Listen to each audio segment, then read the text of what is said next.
मे flower football लिलीबद्दल बोलूया. बघा फुटबॉलसारखा याचा आकार असल्यामुळे याला फुटबॉल लिली हे नाव पडलेलं आहे.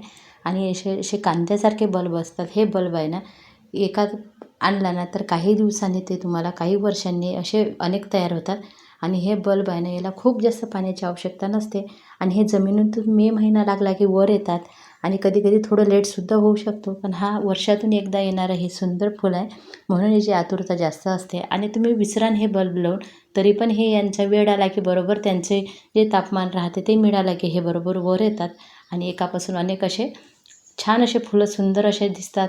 छोटे छोटे फुलं असतात आणि चटकदार रंगाने आकर्षित करतात. एक बघा आता खूप छोटे छोटे फुलं असतात आणि छान अजून पूर्ण फुलायचं आहे. प्रत्येक पाकळी अशी फुलते आणि खूप सुंदर फुटबॉलचा आकार घेते. एक तर खूप छान फुललेला आहे. पण ते दुसरा कंद आहे ना तो मात्र अजून यायचा आहे. सोबत व्हिडिओ बनवणार होती पण म्हटलं त्याचा मी शॉर्टमध्ये तुम्हाला देणार आहे.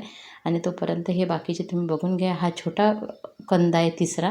याला फुल येणार असं वाटत नाही कारण कंदाची साईज जेव्हा मोठी होते तेव्हाच फुलं येत असतात. याला फुल येण्याची मात्र पूर्ण विश्वास आहे.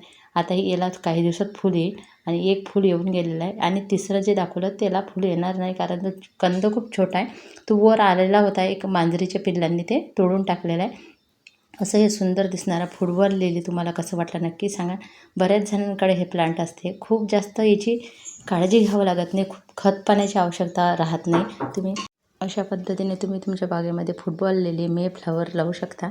आणि हा तर मी अमरावतीवरून एक कंद आणला होता. याचे बरेचसे तयार झालेले आहे. आणि दरवर्षी न चुकता हे कंद उन्हाळा लागला की वर येतात. बघा हा मांजरीने तोडला आहे. बाकीचे हे दोन खूप छान झालेले आहे.